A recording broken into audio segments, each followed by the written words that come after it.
Sa ilang segundo, bumulagta si Andy Cardelio sa gitna ng madilim na kalsada sa barangay. Hawak ang dibdib habang unti-unting kumakalat ang dugo sa kanyang damit. Hindi na siya makasigaw at parang sinadya na sa parteng iyon ng kalsada ay walang makarinig sa kanya. Tanging tunog ng kuliglig at hangin lang ang saksi sa nangyari. Ilang segundo pa, tuluyan na siyang bumagsak sa lupa. Hindi na gumagalaw habang ang anino ng lalaking umatake sa kanya ay mabilis na naglaho sa dilim. At sa hindi kalayuan, may isang pares ng mata ang tahimik na nakamasid sa mga nangyari. Isang taong hindi dapat nandoon.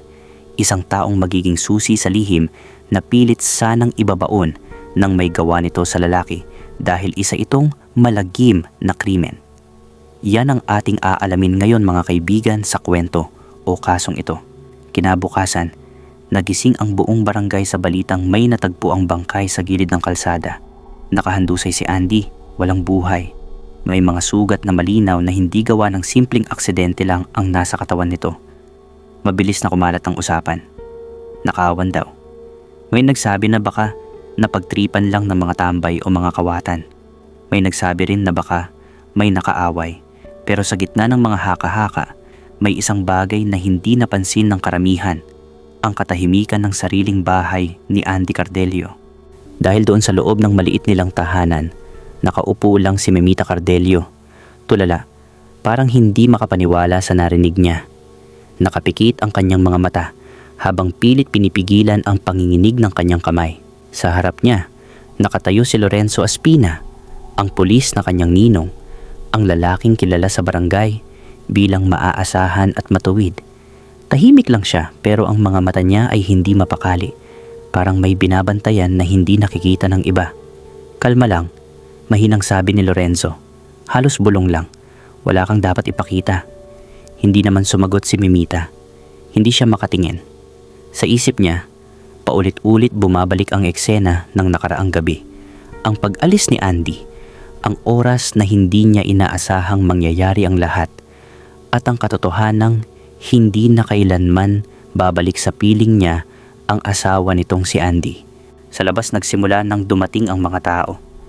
Mga kapitbahay, mga usisero, at ilang barangay tanod na pilit inaayos ang paligid ng bangkay. Maya-maya pa, isang sasakyan ng pulis ang huminto.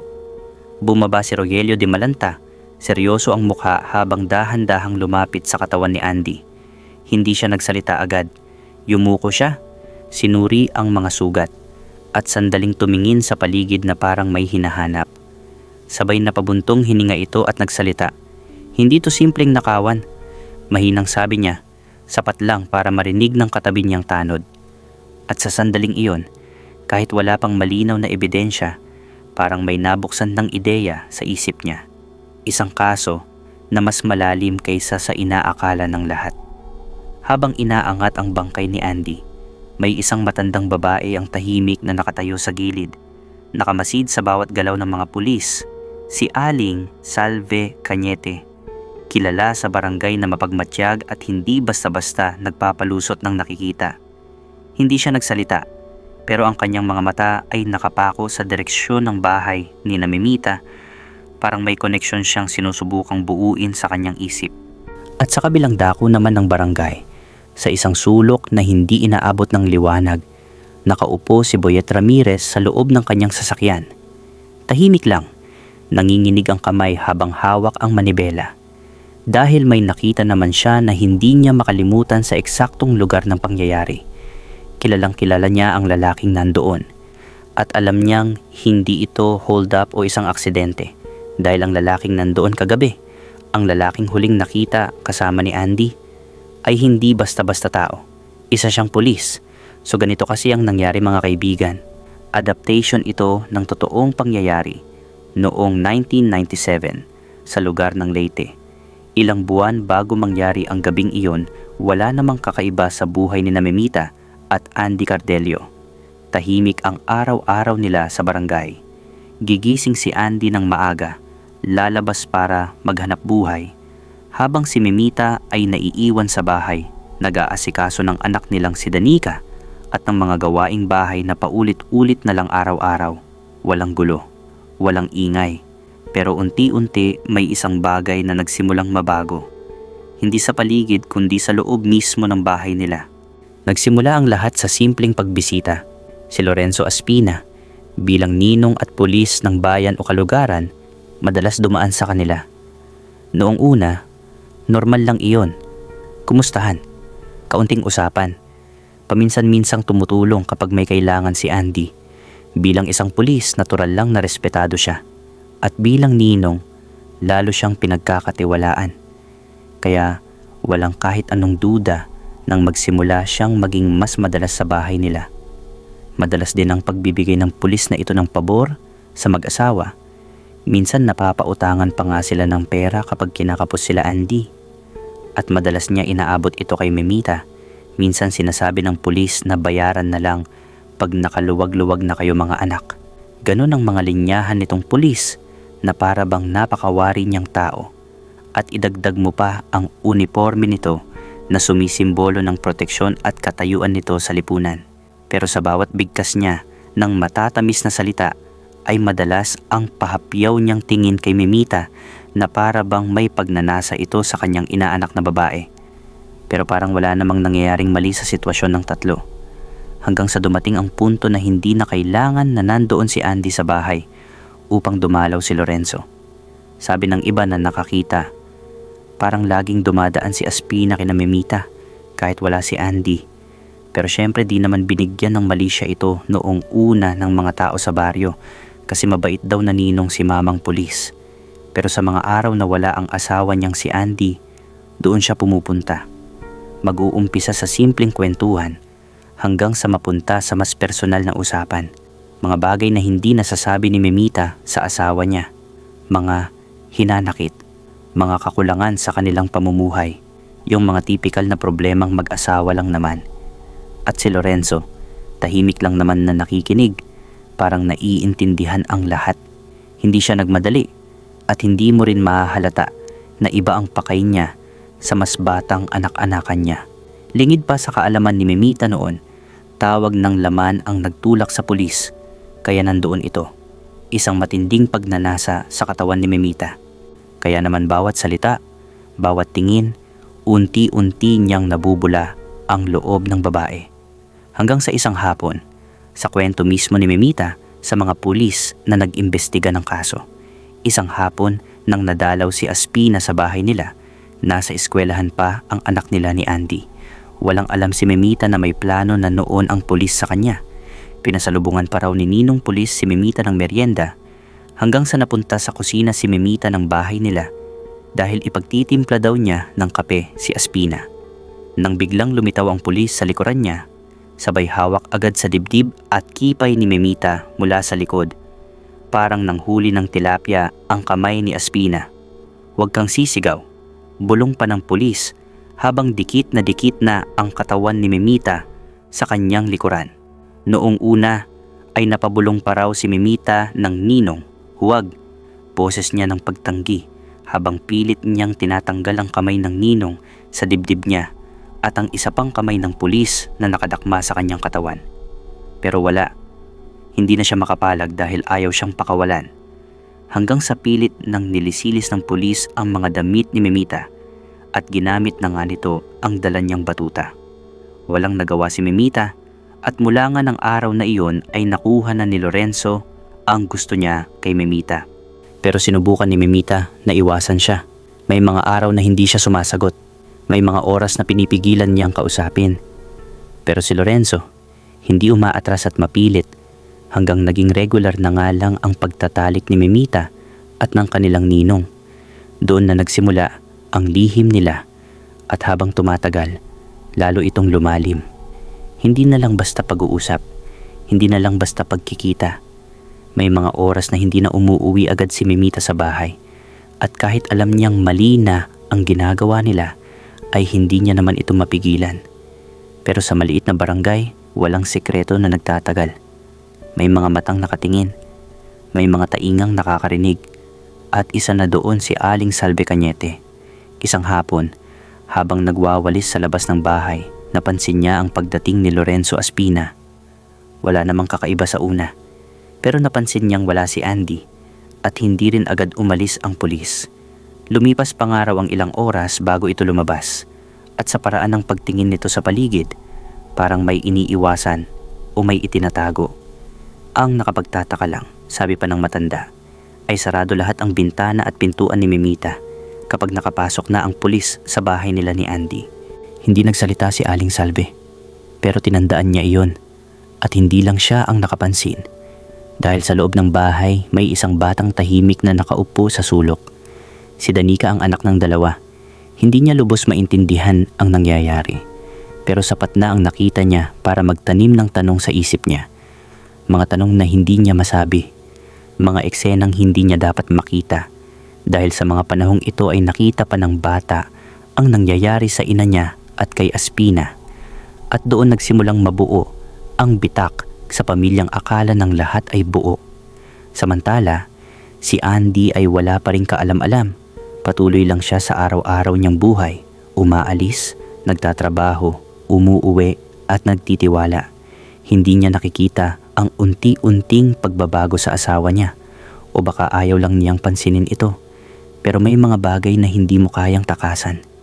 May mga pagbabago na kahit pilitin mong hindi makita, kusang lalapit sa'yo.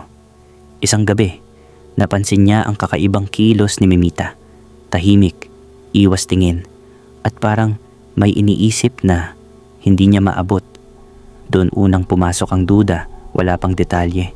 Pero sapat para magsimula ring mag-isip si Andy sa asawa niya. Sa kabilang banda naman, habang unti-unting lumalalim ang relasyon ni Mimita at ng kanyang ninong, ay nagsimula namang magbago si Lorenzo. Hindi na siya kontento sa lihim na relasyon nila ni Mimita. Sa bawat araw na lumilipas, mas nagiging malinaw sa kanya ang isang bagay. Gusto na niyang makasama si Mimita. At hanggat buhay si Andy, hindi magiging kanya si Mimita. At dito na, unti-unting gumawa ng plano si Lorenzo Aspina. May naisip na siyang solusyon. Total ay pulis naman siya kaya alam niya ang gagawin. Bilang pulis, sanay siyang maghintay, magmasid at magtantiya ng galaw ng tao bago kumilos. Ilang linggo niyang inaral ang routine ni Andy kung anong oras ito umaalis, anong oras umuuwi, at aling mga kalsada ang dinadaanan nito kapag gabi. Sa maliit na barangay na iyon, iisa lang ang ruta na madalas tahakin ni Andy kapag pauwi na, isang madilim na daan na halos walang ilaw, napapalibutan ng mga puno at palayan, at bihirang may dumaan kapag lampas alas 8 na ng gabi. Pero kahit gaano siya kaingat, kailangan pa rin niya ng taong tutulong sa kanya para maging mabilis at malinis ang krimen. Kaya kinausap niya si June Paredes, isang lalaking matagal na niyang kilala, sanay na pumatay ng tao, at hindi na nagtatanong kapag may utos basta tapalan mo lang ng pera. Kasunod noon, kinausap din niya si Boyet Ramirez, hindi para gumawa ng krimen, kundi para tumulong sa getaway ng papatay. Driver lang ang papel niya, siya ang maghahatid at magpipick up at tagalinis ng bakas. Samantala, si Mimita ay hindi lubos na naiintindihan ang lalim ng iniisip ni Lorenzo. May mga pagkakataon na tinatanong niya kung saan patungo ang lahat ng ito, pero palaging iisa ang sagot ng pulis. Ako na ang bahala. Sa kumpletong reenactment ayon sa investigasyon ng pulis at salaysay ng mga naging tauhan sa krimen, dumating ang gabing napili na isagawa ito. Tahimik ang paligid. Tanging tunog ng kuliglig ang maririnig. Pero nag-iba ang oras. Bandang alas 11 na ng gabi, natapos si Andy sa kanyang trabaho at nagsimulang umuwi. Tulad ng dati, doon pa rin siya dumaan sa madilim na kalsada na sanay na siya. Sa gilid ng kalsada, naroon si June. Ilang metro lang ang layo, nakapwesto si Lorenzo. Tahimik na nakamasid, kontrolado ang bawat galaw. Hindi siya nakauniforme. Nang marinig nila ang yabag ni Andy, nagkatinginan sila. Hanggang sa minuto pa ang lumipas. Lumabas si June mula sa dilim. Nagulat si Andy. Hindi pa siya nakakapagsalita nang agad siyang sinunggaban. Nagpumiglas siya, sinubukan niyang kumawala, pero mabilis na gumalaw ang June. Nang biglang naramdaman niya ang isang patalim na bumaon sa kanyang tagiliran. Isa, dalawa. Sunod-sunod na pag-unday ng saksak. Sino ka? Iyon na lang ang nais niyang sabihin pero hindi nabuo ang boses niya. Sa gilid, Nanonood si Lorenzo. Hindi siya nagmadali. Tinitiyak niya lang na patay na si Andy. At nang makita niyang tumaob na sa lupa si Andy, kinuha ni June ang ilang gamit ni Andy, pitaka, relo, para magmukhang hold up. Pinunasan ang ilang bakas na maaaring magdulot ng problema. Maya-maya, dumating si Boyet sa napag-usapang lugar. Walang tanong, walang imik. Tinulungan niyang ayusin ang dapat ayusin. At pagkatapos, mabilis silang naghiwa-hiwalay na parang walang nangyari. Tahimik ang buong barangay matapos ang pagkamatay ni Andy Cardelio. Pero sa likod ng katahimikang iyon ay unti-unting gumagalaw ang isang investigasyon na hindi inaasahan ng mga taong may kinalaman sa krimen. Hindi nagtagal, nagsimulang magtanong si Rogelio de Malanta. Hindi siya tulad ng ibang pulis na agad naniniwala sa unang tingin. Sa kanya, may mali sa eksena pa lang ng krimen. Hindi tugma ang tama ng sugat sa katawan ni Andy sa simpleng nakawan. Hindi rin tugma ang posisyon ng katawan sa sinasabing nangyari. Para sa kanya, may nagplano at ang taong gumawa nito ay alam kung paano mag-isip ang isang pulis. Unang kinausap ni Rogelio ang mga kapitbahay. Isa-isa niyang tinanong ang mga nakakita o may napansin noong gabing iyon. Karamihan, walang alam. Karamihan, takot magsalita.